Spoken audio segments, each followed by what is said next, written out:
Here we are at the Tea History Collection, and today I'm welcoming Will Battle, who I've known for many years, a doyen of the tea trade, a young doyen of the tea trade, I should say. And Will is also on our committee of the Tea History Association, so he's very much involved here. It's almost like coming home, isn't it? It is. It is. So, Will, you've had, as I say, a fascinating career in tea. I know where you started. Um, Tell us how you got into tea and how it all began. Thanks, Mike. Yeah, well, actually, I started at Tetley in 1997. I was a trainee tea taster. I'd had a great uncle actually who'd been a tea planter in Kenya in the 1920s. So there was a bit of a family interest. I was always conscious of him, and in fact, my sort of second cousin's still out there. I'm still out on my brookie, acting as smallholders into the factory. But really, I'd applied for 72 jobs, and the only people to give me one were Tetley. So I didn't really have many other I options. think you But lucked out very well. I was so lucky. Yeah, I mean, at that time, and I think still, Tetley had a really good training program. so. Yeah, Katie Tubb, who was then director of buying and blending, was uh, fiercely guarded the training program.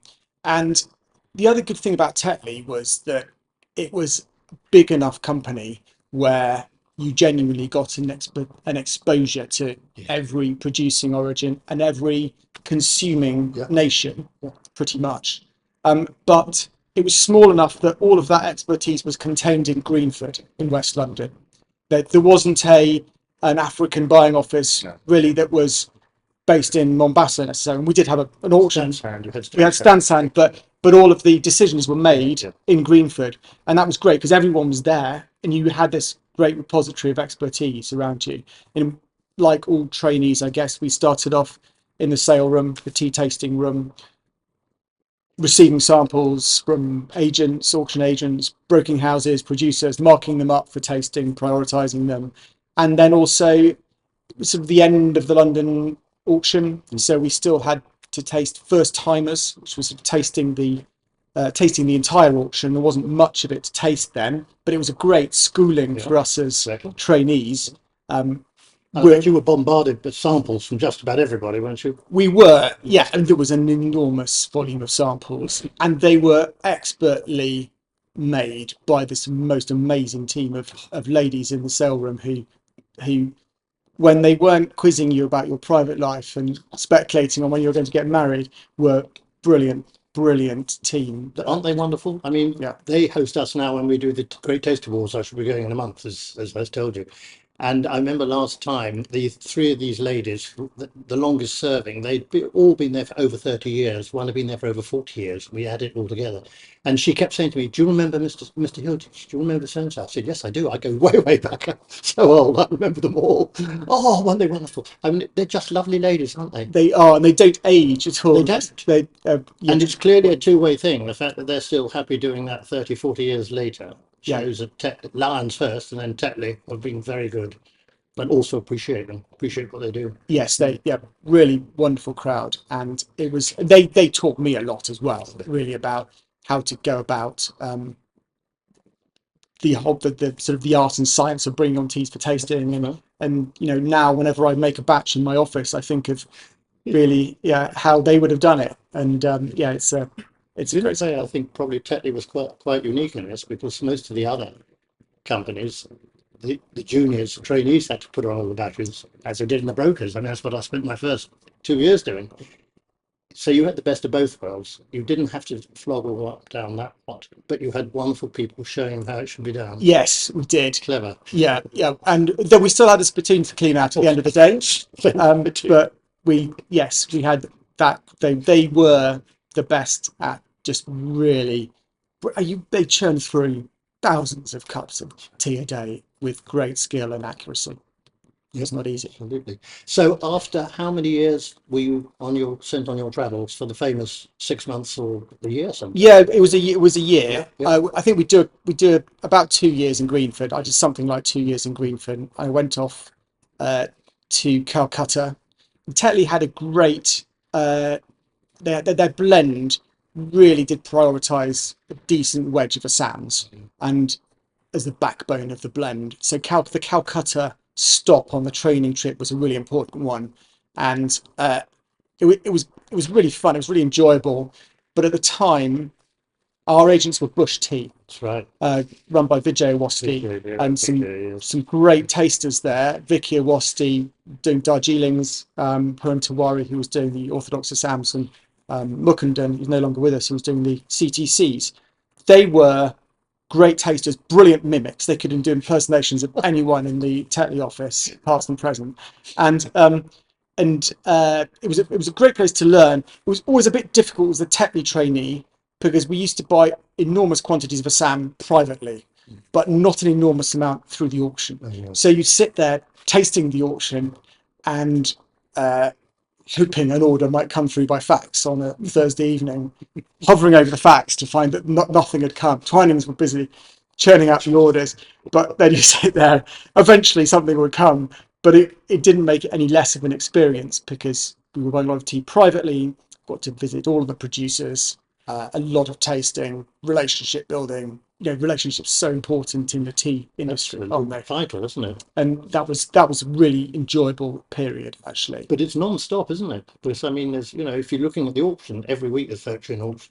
Yes. That's a hell of a lot of tasting. Apart from all your private offers and everything else. Yeah, It never stops. and when you've tasted a batch of CTC Assams, you really know you've tasted it well. So the physicality of tasting is something that's not always considered. I think those sale rooms in Calcutta, hot places. You might be doing a 1,500 a day, and that's quite an experience in itself, which I really enjoyed. And the other thing, sort of, just the uniqueness of, although we were on Park Street, the Bush office, but you'd go something like half a mile off to the J. Thomas office, the broking house, and the water was just completely different. It tasted like you were tasting in seawater. It was bizarre. I don't know if it's still like that, Mike, but it was brilliant, and I really enjoyed that whole sort of becoming accustomed to idiosyncrasies and the difference. Yeah, exactly. And it's a good experience for them when you get further down the line in your career, and you're then preparing a blend for the Australian factory. You know that Adelaide water is terrible, and you've got to sort of work out how to take account of that in the teas that you're putting into the blend. So it was just a little lesson, really. Sydney water is quite good, I gather. Yeah, I think Sydney water is like. Mentioned that years and years ago when we were first selling New Guinea teas in London, owned by this company who were based in Sydney. And they couldn't understand why the reports we gave for their teas weren't all that good, because they thought the tea was fantastic. And they said, this must be the water. They sent over a Debbie par Qantas of Sydney water, and we tasted a whole range of teas, from the best Darjeelings down to the worst Argentines, London water, Sydney water. In every case, Sydney water came out better, but it lifted the lower ones much more than it did the higher ones. And it was a fascinating experiment, I thought. I think that would probably back up what we used to experience with Papua New Guinean tea in general. It always worked pretty well in Australia, and the waters had a good affinity. Yeah, well, it was meant for the Australian market. Yeah, that's why we couldn't believe it, and they started sending it to London first off. But of course, that didn't last long. Yeah, so it was great. So that was India. Then you went on to Sri Lanka. We did Calcutta for a bit, and then Cochin. Oh, Cochin, of course. And it was a good time actually to be a trainee, because it was probably open outcry auctions had something like 10 years left to run or something. So I think learning to buy in an auctions buyer is a skill. Great skill. Massive skill. And I wouldn't say I really ever mastered it, but I find it such fun, and it was so energizing and exhausting at the same time. Jeez, isn't it? Cochin was the most physical, I think. You could spend all day buying your socks off, and because the lot sizes were relatively small. Yes, that's right. And the sort of athleticism of leaping into the air to try and catch the auctioneer's attention and shouting that you wanted to go on to the next lot, that was great fun. You could spend all day buying and come away with sort of 15 tons or something like that. It was a great experience. So yes, Cochin, and then went on to Colombo, And I think Colombo, perhaps more than anywhere else, you'd be Yeah, no, familiar with this. it's extraordinary auction, isn't it? Yeah, even it used to being an auctioneer, couldn't keep up with it at times. The speed they used to Yeah, go, yeah, particularly in the off-grade they had to, of course, room. there's so much to sell. Yeah, it's so fast. It was difficult to keep up, but also I think um, tea has a special place in Sri Lanka, which you probably can't say it has in any other producing country, can you? It's so crucial to the We're economy. so big in such a small island, isn't Yeah, it? yeah, and I think for that reason, it sort of really does. It's not to say in other parts of the world this isn't the case, but you really sensed it attracted the brightest and the best in Sri Lanka, and I really enjoyed that working with real expertise, whether or not they were auctioneers or uh, our agents Right. or engineers in factories, Yeah. planters. I learnt an enormous amount at going to the TRI at St Kilda, that sort of thing. There was a lot to learn there, but I felt in Sri Lanka, because of the position that tea occupies in the island, that there was that bit more to pick up. Sure. Oh, there was, because of the quality variations Yeah. in that tiny island, all controlled by the weather, the monsoons and all the rest of it. Yes. Fascinating, wasn't it? Yeah. Yeah. Well, within a comparatively small area, Yeah. you can see those low grades, which bear no resemblance to the Dimbulas or the Neuralias. Brilliant fun. Yeah. And yeah, good place also just to shadow a planter. And I love that expression in Sri Lanka when people are talking about more senior planters. Now they might say, I crept with him. Yes. A creepers, the tradition of creepers. And I've never claimed to have been a creeper, but I really enjoyed understanding how people went around learning Yes, their absolutely. trade. That's the hard, well, Yeah. with real experts. Yes. Absolutely Yeah. fascinating.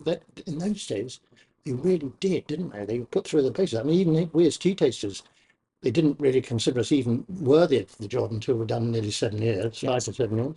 Yeah. I think it's not quite like that today, but there we go. Yeah. Yeah. Things do That's change, we know that. yeah. Very true. Very true. Probably also Colombo, commuting in Colombo, it taught me if you can get back to your digs from the Van Rees office, who were our agents, intact in rush hour in the monsoon, then I think you can say you've more or less made it as a driver. I enjoyed that side of it as well. Yeah. Oh, I'll bet. So then I was off to Mombasa. Brilliant Yeah, experience. totally different again. Yeah, totally different. We had a buying office there, Sand, and buying reasonably large quantities of tea, and quite a lot of time up country. Also, because of the nature of the trade, I think I quite enjoyed doing trials, or engineering trials and milling trials on teas to Yes. see if we could use them. That was quite fun as well. I remember one we were doing. I was obsessed about trying to make sure that we could run pretty much every tea, the broken mixed fibre, through this particular machine to see what came out the other end. And I was obsessed about how much of it we ran through. And it was a hot, dusty tropical warehouse, which I loved that whole thing. I was covered in tea dust. And I remember trying to make sure that we did it for at least 30 seconds for each trial. And at one point, I saw the guys everyone stopped, and I started to sort of, what the hell's happening? You know, what's going on? This is really important. This is almost the last trial, and they told me to turn around. There was 7 guys with rifles there, and it was President Moy's close protection squad. He'd come to open some significant office nearby, and our mill was making too much noise. So I had a great comment I could put on my trials that, curtailed by men with AK-47s, which I thought was quite Yes, good. and this may end up being a presidential blend. Yeah, Or not. it was great fun. Really enjoyed Oh, Mombasa. for sure. No, I love Mombasa, a wonderful place. Yeah, I always made sure I had a good long weekend in Mombasa on all my travels, mainly for the auction on Monday, but catch up with all the chaps on, yeah, on Friday night, Saturday night, and it's just a magical place. I used to stay at the club always because although it was faded glory, it was still very convenient. You could walk everywhere from there pretty well. and On the that's lovely views over oh, the Fort creek, Jesus isn't it? and the creek. Yeah. Yeah. Yeah. So really, by the time you've done all that, you really are, you know your stuff, don't you? But you never stop learning, No, do oh, you? you never. But I didn't stop learning today, and I'm, been at it a few more years. You know, and every day something new comes up. I think that was it really. The other The range thing, you had. the other thing about the traineeships at Telly, and I'm guessing some of the other packers as well, is that it gave, as you circulated across the buying offices, it gave the general managers in those offices a chance to come back to Greenford for retraining. And so it also gave you a bit of exposure to running a small business yourself, which was quite fun. Very good. And Yeah. as a sort of 25-year-old, suddenly you find yourself trying to run not anything too significant, but run the auction buying. And the last stop for me was Limby, and that's a great auction. I don't It's sweet. challenge anyone to spend time in Malawi and not fall in love with I know. not fall in love with it. Yeah, yeah. And that was my last stop, but also it taught me a lot about running a business, um, albeit only for a limited period of time. Um, and tasting Limby, tasting the auctions in general, I think is such a great skill to do. Yeah. So it's such a great process in order to build skills.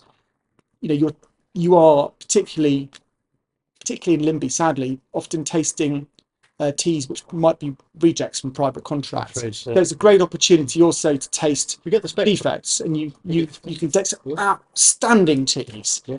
and a really good schooling there, Mm. which I much enjoyed. And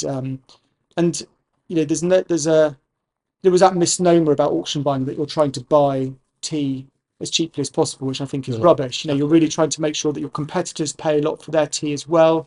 You're trying to reward good teas, trying to reward the producer for making good teas, and you come away from that year of training. I think it's amazing what you can pick up in such a short period of time. Absolutely. Well, I remember one of your predecessors, Jimmy Hilditch, always said on this one, he said, there's no way are we trying to buy the tea cheaply. You buy it in the market, it's the market. Yeah, What we try to do is make our competitors pay more. exactly. I thought it was a very positive way of doing it. And in a way, he was dead right. Yeah, so true, Mike. Yeah, so true. And very transparent process. So, yeah. So all great.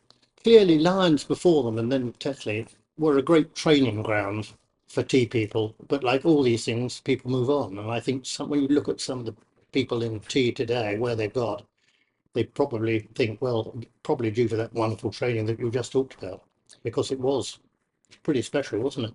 Yeah, it was. It was really special. You not just people talk about a lot about the buying training and going to producing countries, but that's sort of half of the story, because then the understanding how different markets consume tea is also the other side of the coin, really.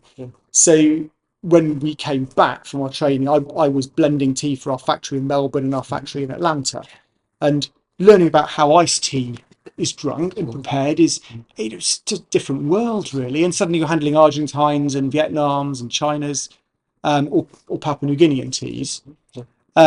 We had I was blending for a factory in Karachi, and we were great opportunity to buy a lot of really nice Eastern Drift KTDA teas for a contract for the Pakistani army.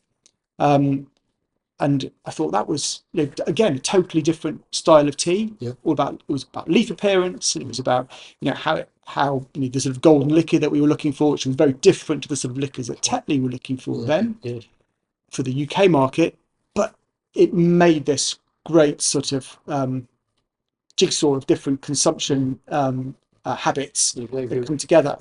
And give you a massive global perspective, which is brilliant, isn't it? yes, That's very valuable. So when you left Tetley's, what was had the job at Dow Egberts already been lined up at all, or was there a gap between? I can't remember now.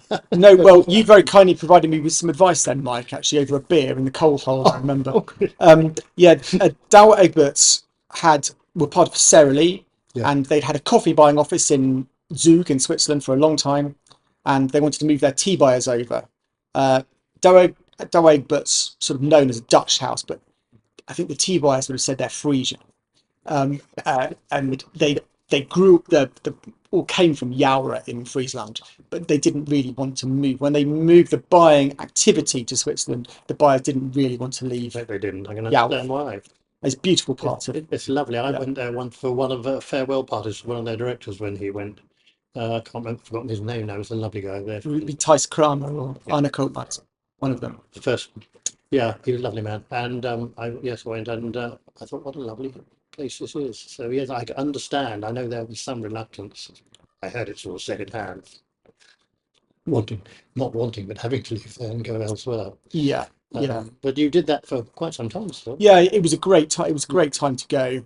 And again, I mean, Switzerland is it's a beautiful part of the world.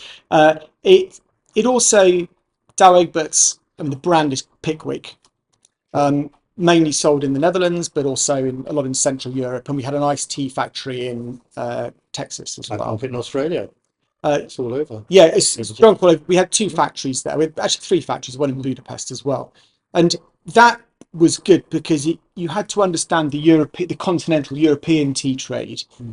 And again, it sort of it gave me another learning point. And I'd always, up till then, perhaps slightly looked down my nose at black tea served on the continent because I'd always drunk it in my British style with milk, and of course it's not designed to be drunk like that. And I think there's a statistic that the average Dutch tea bag is brewed at least twice, and I don't know if that's still the case, but if you're not going to have milk in your tea, you don't want it strong and powerful. So you can see the logic. Yeah, so you need a mild sort of Indonesian type tea in the blend. So it was a good way of understanding continental consumption styles. And I think that Dutch habit of being brilliant traders meant that a lot of the European consuming nations have sort of inherited that consumption style. So it was a good way of understanding France and Germany and Baltics and have you. So it was a good opportunity to learn about fruit and herbal teas as well, which is quite a big part of their habit. So yeah, it was a good 6 years in Switzerland, and then we moved to Utrecht in the Netherlands and did 3 years there. And then I think you thought enough was enough, did you? I think the rest of the family decided enough was enough. Oh well, that's understandable, quite understandable. Enjoyable, great fun as it was. Absolutely. But we then decided to come back to Lincolnshire, where with a small family farm, and set up a wholesale business over here. And I think it's been very successful, from everything I hear. Tell me now about this business that you've set up here, which, as far as I can see, seems to be very successful, and it's given you a lot of opportunities to go and talk to people. I mean, you are considered quite a tea expert now, without any shadow of a doubt. Well, I always enjoyed talking to people about tea. I always think it's perhaps, if you're an enthusiast for it, we all feel strongly about tea, don't we? Exactly. And it's a slight responsibility to try and communicate its virtues to other people. So I do quite enjoy that. And I was lucky with my training program, and I felt that there was an opportunity to try and perhaps take advantage a bit of the growth in this, what we might call speciality tea. Which I think is. And the young are becoming very interested, aren't they? There's no doubt about that, yeah. Yeah, certainly. I think tea's definitely, there's definitely a growing interest in, I love everyday, what people might call everyday tea, what I drink for breakfast, and 8 or 9 times during the day as well. But there is also an expanding interest in sort of single origin teas and various seasons and a broader range than we would have been drinking 25 years ago. And I thought that it was a good time to wholesale those sort of things. And I've really enjoyed it. I've really enjoyed talking to clients. I love getting out and meeting people, the travel that it involves. And tea does tend to encourage interesting people to join. It's fascinating how everybody really is interested in tea, and a lot of them know very little about it, and that's why they're fascinated when they start hearing about it. They had no idea what was involved. Yeah. Well, why should they? But so you're spreading the gospel, really, which is great. It's what I've been doing all my life. Mike, you're absolutely, and hats off to you for doing that, because hopefully you see it bearing fruit. And I think also with tea, I don't think another product globally can be suited to so many different consumption rituals Couldn't as agree more. tea is. Absolutely. Whether the Chinese ritual or the West African way of preparing tea, or how you might have it in Turkey or Russia. I don't think any other product is as adaptable as tea is. It's a fantastic crop, isn't it? And I always say that when I used to do my sort of Ask Tea talk on called The Wonders of Tea to Provosts and WI and all the rest of it after I retired, um, I always said, if somebody said to you, you could only ever have one drink for the rest of your life, what would it be? And I said, so many people say, oh, champagne, but I think you get fed up with that after a week. Gin and tonic, well, there's a limit, isn't there? I said, there's only one beverage that'll do that. That's tea. And you can have a different cup of tea every day of the year. It's such a variety. What an exciting thing that is. That's a very good way of putting Mm, it. mm. Yeah, absolutely, Mike. I totally agree.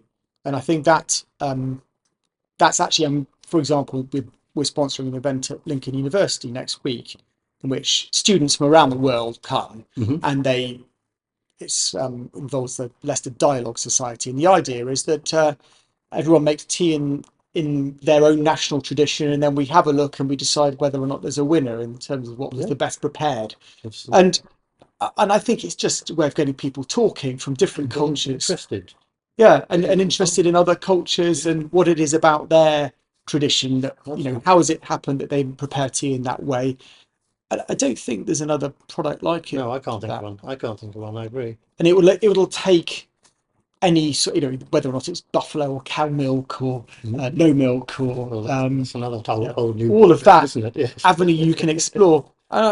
Really, that is what I found interesting, and I think understanding global global diversity Mhm. of teas, and then overlaying that with the different consumption rituals and Yeah. preparation rituals was what led me to try and write about tea. Um, I'd always loved reading wine atlases. I thought the photography was brilliant, and I thought the writing, the great wine writers communicate really, really effectively um, on on the topic and make you want to explore Absolutely. different wines than you would ordinarily consume. And I wanted to try and do something similar for tea. Can't claim to be anywhere near their literary expertise, but I think I tried to write an encyclopedia that would be in that direction, that would give people who thought they'd always enjoyed drinking tea, but they didn't really know what else was out there. Or they might have been a bit put off by apparent snobbery or something. I wanted to try and puncture bubbles and try and Yeah. get people interested in just reading a little bit more deeply about Yeah. it, really. Yeah. So that was It's a wonderful book, Will. I must say, I love it. I've got my copy at home, and we've got a number of copies in here in the collection for people to view, and they always go straight to it because I said, if you really want to know all about tea, here it is. It really is. How long did it take you to get to prepare it from when you first had the germ of an idea to when it hit? Now, I wasn't writing full on, Of but course not. it took me about 10 years, I I can think. imagine. I can imagine. Just when I was over traveling in a tea estate or something in a bungalow in the evening, I'd be tapping away at a chapter. And then it's one of those things also where I think when you think you know about something and then you set to write about it and then you actually realize you didn't know half as much as you thought you did. So for me, the process of writing the book was also a bit of an education. I think everyone A would lot say of that when they research, go. obviously, it has to. As you say, however well you think you know it, you still need to research it, don't you? Yes, if you're going to, you can have your own thoughts, but if you commit them to public consumption, you've got to be a bit more confident in them. So that was a great process in itself, and the it's also helped me to sort of get my business going a little bit, and to have that in my pocket. It's not a pocket book, but to have it in your Well, there's the pocket, little that's a pocket book, the pocket book. follow-up. Yeah, That's yeah. fascinating, yes. Um, How did uh, that come about? so This the was The World of Tea by Will Battle, just a little pocket book, which is fascinating, I think. Yeah, the International Wine and Food Society publish a monograph every year, and it might be about spices, or it might be about Pinot Noir, or it might be about sparkling wine. And last year they said they wanted to do one about tea, Right. and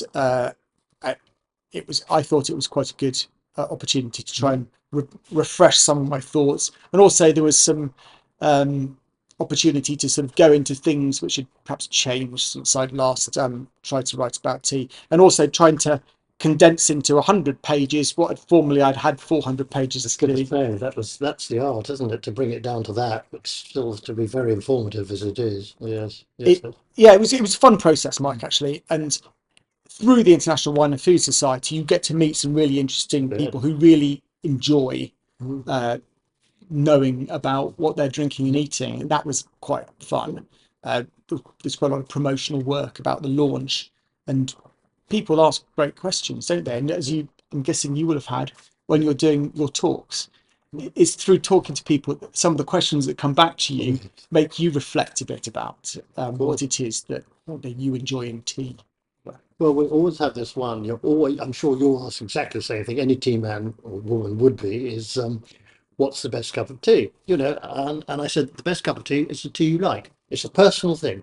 I can pontificate about fine Darjeelings and lovely Uralias and wonderful Chinese teas, but it's what you like, and good on you. Keep at it. And then, of course, the question of which you touched on, this question of, well, how long should you brew the tea and all the rest of it. There's got to be a minimum, otherwise you get nothing out of it. But the degree then is whether you like a strong cup of tea or not so strong. It's as simple as that. You can control it. So the whole thing is a process that you have total control over, which is rather fascinating. And that's always my answer. And I think they go away feeling quite happy because they thought, when you're telling them all this, you think, oh, so I'm not worthy, I think what I drink at home. I mean, for God's sake. So it doesn't matter. You're drinking tea. It's a great thing. Keep at it. Yeah, and what you drink, and to build on that, Mike, what you drink in the morning, um, what you and Linda have with your breakfast might not be exactly what you want to have at 3 o'clock in the afternoon, mightn't it? And that's the joy of tea. joy, isn't it? Yeah, absolutely. And in the evening, nothing. I mean, on a hot summer's day, a jasmine pearl takes a lot of beating. I think it's incredibly refreshing. Yeah, that's true. There's so many. I mean, we could talk all day about that. Yeah. But and I think that's why we're here today, you and I, because we both love tea. We both know a fair bit about it, but we love to let other people know without making too much of a thing about it, Rick. Good, honest talk. It is. It is. No, and I've really enjoyed it. No, But, I'm thanks. sure you have, Will, and I think you've been very successful in it as well. Well, it's been a joy talking to you. It really has. And may I thank you for coming all the way down to Banbury today. It's a pleasure. Always a pleasure to I be know. here. It's a great It's resource. a lovely place, isn't it? I'll just quickly mention we're sitting here with this giant teapot. The story about this now, a guy called Ed Brahma, who was coffee and tea planter years and years ago, when he retired, he came back to the UK and he set up Tea and Coffee Museum in 42 Southwark Street. And I think all the tea trade were very keen to help him because it was a brilliant idea he had. And we've got a lot of of what he had in our collection today, particularly this teapot, which he had commissioned in 1985. It's unique. I don't think it's ever been used. It will hold 800 cups of tea. The dimensions are incredible. It's 6 foot in circumference. It's got all the whole history of tea in terms of people involved in tea and goodness knows what. And that was commissioned by him in 1985. And we worked very hard to get that because after he died, the landlord took the whole collection basically because we owed him a lot of rent. Very sadly, he wasn't a great businessman. Sadly, he was a wonderful tea man, but not a great businessman. And so we've been trying ever since we set up the Tea History Association to get this collection. But as we grew, we realised that most of the stuff in there we had anyway. But there were one or two items that we were desperate to have, and that was one of them. And we got it, and we felt very happy because it's quite something. It's special, and everybody who comes looks at it and they can't quite believe it. So that's something that we're proud of, and we'll keep adding. And in front of us here, this table, this is made out of a tea bush, root of a tea bush, made in 1922 in South India, and presented to us by Charles Richardson Bryan. It presented to him as he couldn't believe it as a young just out with Brook Bond, and then they gave it to him as a present. He said, "I think you need this for the collection." That's a great So present. all sorts of interesting pieces are being collected. So again, Will, many thanks for that. Thank you, Mike. And Thank you very much. lovely talking to you. It really has. Excellent. Thank you, Dave.